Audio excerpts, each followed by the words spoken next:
यहाँ हम बात करेंगे रिसोर्स और उसके डेवलपमेंट का। रिसोर्स क्या है? ऐसा कोई भी चीज जो आपकी आवश्यकता की फुलफिलमेंट करे उसको हम रिसोर्स कहेंगे। और उसमें कुछ खासियत होना है। क्या खासियत है?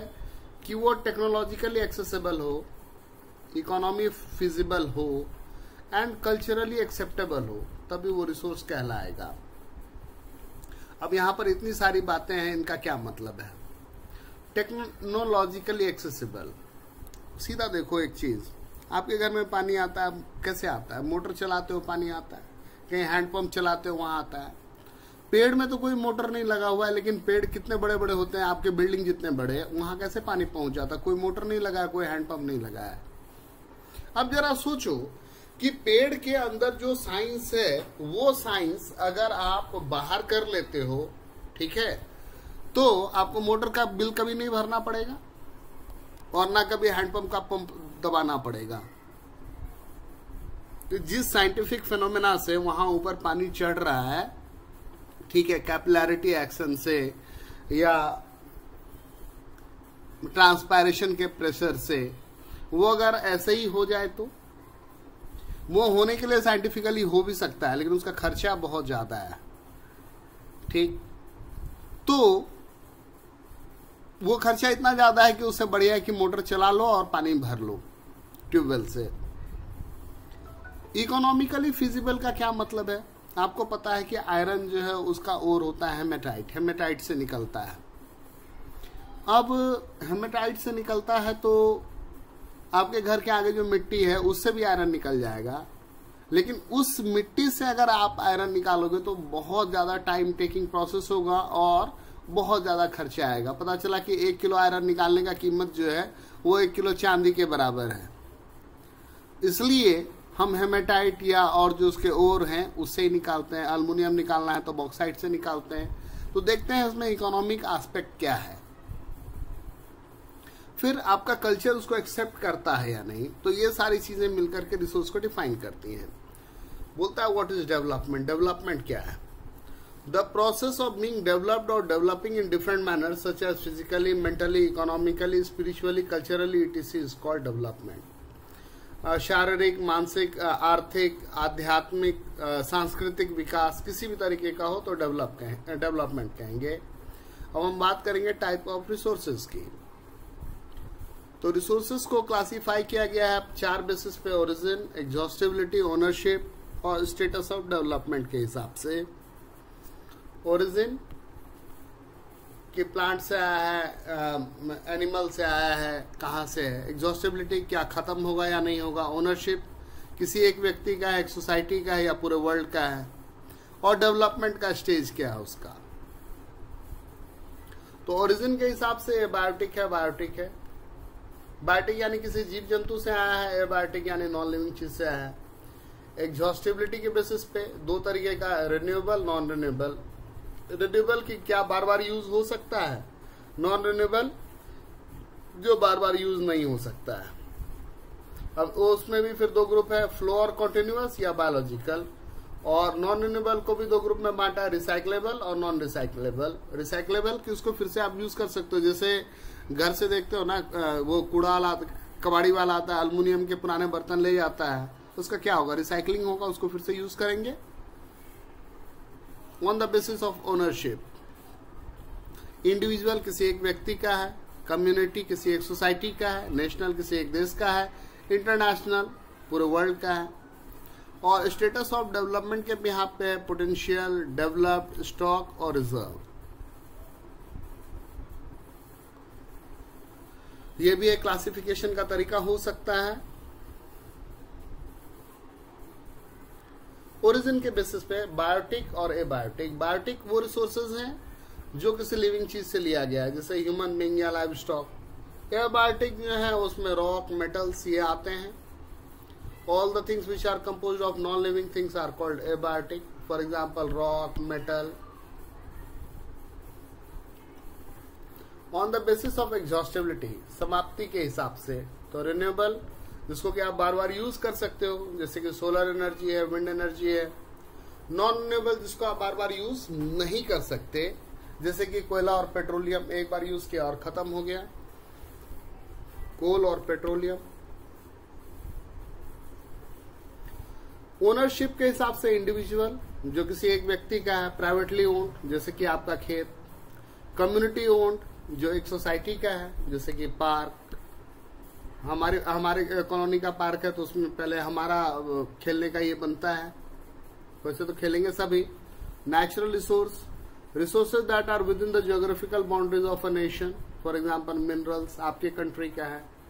इंटरनेशनल रिसोर्स के कंट्री है, कंट्री के बाहर 200 नॉटिकल माइल तक समुद्र में भी जो है वो आपका, उसके बाद का जो है वो पूरे वर्ल्ड का है, वहां से कोई भी जा सकता है या कोई भी वहां से कोई रिसोर्स ले सकता है।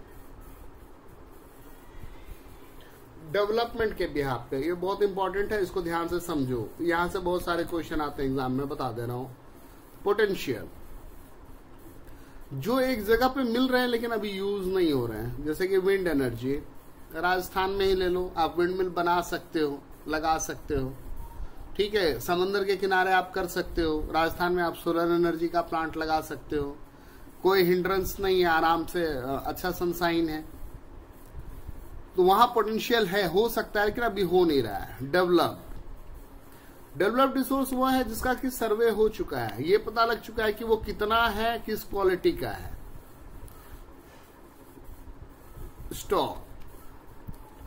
स्टॉक वो है कि जिसमें पोटेंशियल है सेटिस्फाई करने का ह्यूमन नीड्स, बट ह्यूमन के पास अभी वो टेक्नोलॉजी नहीं है कि उसको एक्सेस करें।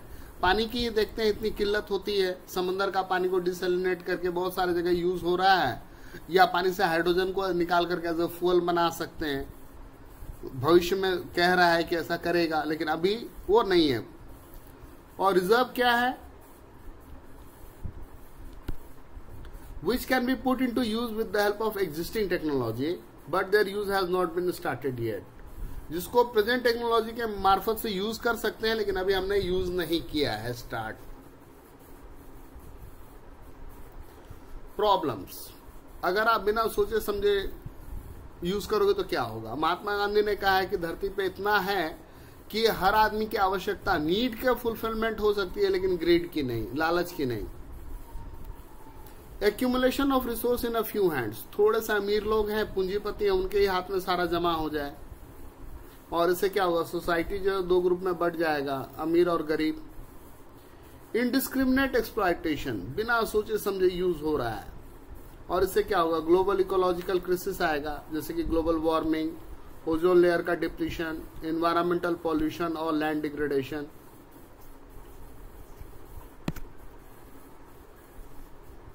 कंजर्वेशन कैसे करें, कैसे हम रिसोर्सेज को बचाएं। Resource planning is the continued strategy of methodical planning to accomplish better use of resources, संसाधनों का बेटर यूज करने का तरीका। इसमें क्या स्टेप है कि पहले तो आइडेंटिफाई करो क्या स्टॉक है, वो पता करो, सर्वे करो, मैपिंग करो, क्वांटिटेटिव एस्टिमेट लगाओ कि कितनी मात्रा है, और उसको कोशिश करो मेजर करने का। फिर एक प्लानिंग स्ट्रक्चर डेवलप करो, प्रॉपर टेक्नोलॉजी लेकर के आओ, उस टेक्नोलॉजी के लिए स्किल सिखाओ लोगों को, और उसके लिए एक इंस्टीट्यूशनल सेटअप डेवलप करो, जो रिसोर्स को निकालेगा, उसको यूज करेगा, उसको डेवलप करेगा। और जो रिसोर्स है और जो आपकी कंट्री का डेवलपमेंट प्लान है, उसके बीच में एक मैचिंग स्ट्रेटजी डेवलप करो, तो इस तरीके से आप रिसोर्स को सही तरीके से यूज कर सकते हो। कैसे करेंगे, तो judicious and careful utilization of resources, सोच समझ करके सही तरीके से, वेस्ट नहीं करेंगे, ज्यादा नहीं चाहिए होगा। पार्टी में भी देखते नहीं है, ले लिया, फ्री का है, खाना है, खाओ, नहीं तो डस्टबिन में डाल दो। अरे भैया उतना ही लो जितना खा सकते हो, जितनी बार खाओगे उतनी बार लेना, खाने के लिए तो वहां बुलाया गया है, आप गए हो। Preventing wastage of resources and misuse of resources, wastage नहीं होना चाहिए, मिसयूज नहीं होना चाहिए। घर में कोई नहीं है, फैन चल रहा है, एसी चल रहा है ना, थोड़ा भी दूर जाना है तो बस बाइक से गए, है ना, पापा सो रहे हैं, बाइक उठा करके भगा रहे हैं, है ना, या नलका टपक रहा है, उसको टपकने छोड़ दिया, भाई उसको ठीक करवा लीजिए, वेस्ट नहीं होगा। पानी ऑन किए और ऊपर छत पे टंकी से बह रहा है और बगल वाले के यहाँ प्रेशर नहीं आ रहा है, आपका जो है वो कम फ्लोर का है बिल्डिंग, आप लगा लीजिए उसमें कोई अलार्म या टाइम से उसको बंद कीजिए। यूज ऑफ अल्टरनेटिव और substitute in the cost of non renewable resources. घर में फर्नीचर जो है वो लकड़ी के भी बन सकते हैं और नहीं तो उसका सब्स्टिट्यूट भी है। ठीक है, आप आयरन का बनवा लो, आप आजकल तो प्लास्टिक वाला चल रहा है वो लगवा लो कि पेड़ नहीं कटेगा। तो इस तरीके से आप बचा सकते हैं।